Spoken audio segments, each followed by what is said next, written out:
All right, I'm going to lean on you guys in this video. I need your help because in the last few weeks, we've heard a lot about Charlie Kirk's wife, who now runs Turning Point USA, and her relationship with JD Vance, JD Vance's relationship, with Usha Vance, who is JD Vance's wife, and kind of a lot of drama about all of this and about where Turning Point USA is headed. And I want to talk about it. I don't have too many strong opinions here. And so I'm going to lean on you guys because I want to hear your opinions in the comments down below. I read all of your comments. Adam reads all of your comments. And we appreciate you guys so much. Before we hop into all of this, really quickly, if you haven't seen me before, my name is Chris Mowrey. I'm filling in for Adam Mockler on the Adam Mockler channel. If you enjoy this type of content, if you enjoy the way I do these videos, there's a link to my YouTube channel in the description down below. It'd mean a lot if you checked it out. I also post on places like TikTok, Instagram, Twitter, and all the rest. And on this channel, the Adam Mockler channel, we're trying to uplift Gen Z voices and help Democrats win going into 2026, 2028, fight back against this all-out assault, frankly, on democracy. And so if you want to help us grow and you want to be a part of this community, all you have to do, get ready, drum roll, is hit subscribe down below. It goes such a long way. We appreciate you, and we don't take any of you for granted. We love each and every one of you. All right, let's start here with a clip that was going very viral because JD Vance had a hug with Charlie Kirk's wife on stage that got a lot of press. Everyone was like, wow, that's a kind of an inappropriate hug. I don't really know. I don't know. But she finally broke her silence about it, and she said this. Oh my gosh. You guys, please. So for those of you who know me, I hug. Yes, like, you're an intense hugger. Whoever awesome. Is like hating on a hug needs a hug themselves. I will give you a free hug anytime if you want a hug. I love language is touch, if you will, but seriously, that hug. So I will give you a play-by-play. I'm walking, they just played the emotional video. I'm walking over, he's walking over, I'm starting to cry. He says, he's so proud of you. And I say, God bless you. And I touch the back of his head. Anyone who I've hugged that I have touched the back of your head when I hug you, I always say, God bless you. That's just me. If you want to take that out of context, go right ahead. Again, that to me shows that you need a hug more than anyone else. So if anyone... They were acting like you touched the back of his ass. I feel like I wouldn't get as much hate if I did that. But no, seriously, so now when I go and hug people, I'll bring them back in and be like, I obviously didn't give you the right hug. Like, let me touch that.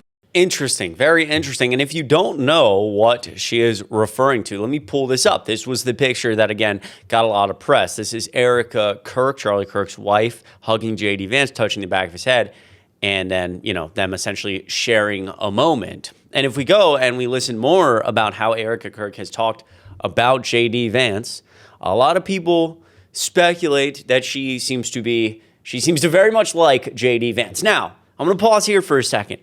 I tend to be the type of person who, and some people say, I debate Trump supporters on TikTok Live a lot, and people often tell me, Chris, you're too nice. You're too nice to people. You see the best in people. Sometimes you got to hit it hard. Sometimes you got to call it how you see it.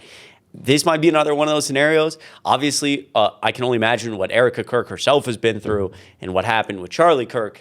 And so, there's a lot of press about this. It's like, I don't know if this is really the best thing to go with. Is this really right? Are we kind of kicking someone while they're down? I don't know. So I'm going to leave it up to you guys. I want to hear what you think. But let's listen to this clip. Ever replace my husband? No.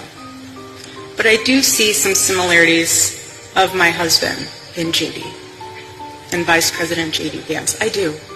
I mean, yeah, to say no one can replace my husband, but JD Vance, it's like, whoa, that was oddly specific.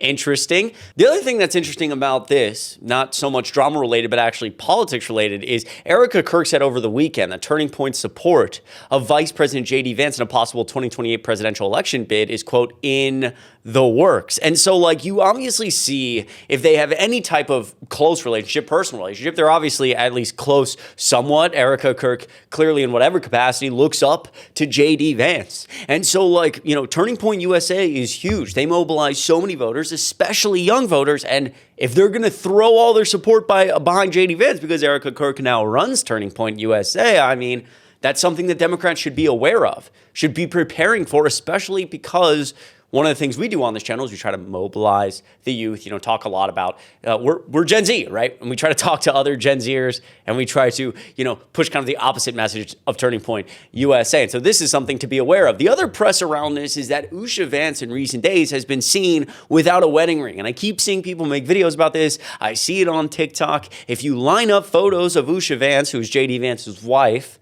of the past, during past events, she always has a wedding ring on. And all of a sudden, kind of lately, she seems to not have her wedding ring on as much. Interesting, very interesting. I think we kind of get a kick out of it. Vance said Thursday in an interview with NBC News when he was asked whether he was frustrated over a recent rash of tabloid-style headlines about the second lady being spotted without her wedding ring. Quote, "With anything in life, you take the good with the bad," Vance added as he sat in his West Wing office where photos of him and Usha Vance and their children line the tables around his desk. Quote, "You accept that there are some sacrifices and there are some very good things that come along with it too, but our marriage is as strong as it's ever been." And I think Usha's really taken to it, and it's been kind of cool to see how she's developed and evolved in this new role.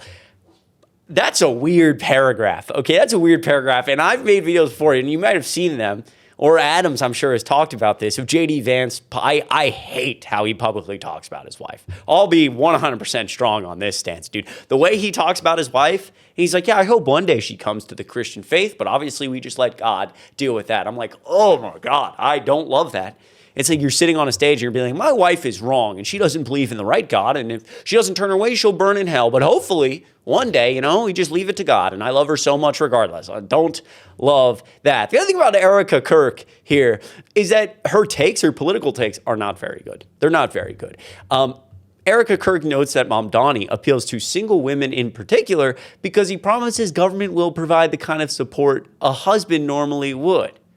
Someone here saying, I'm not sure that's it. Yeah, I'm not sure that's it either. But hey, if that's the take you want to go with and you want to run, the right and Turning Point USA that direction, please be my guest. But that's not the answer. You can let me know what you think in the comments down below. And we're going to keep seeing more of a lot of these figures in kind of the same events that I showed you in the beginning, which was, Charlie Kirk sitting down for an interview with Megyn Kelly. Those photos came from that big event, the Charlie Kirk Memorial, JD Vance. You're going to see those figures, like these kind of right-wing figures, whether they're in government or not, at events like that more often, and less so, less events like at the White House, more events like this, where, CBS News to present a town hall with Erika Kirk, moderated by CBS News editor-in-chief Barry Weiss. Kirk will talk about the murder of her husband, Charlie Kirk, rising political violence in America, the future of the right, and faith. And then we have Aaron Rupar here on Twitter, a big step in Barry Weiss's process of turning CBS into Fox News Light, which is true.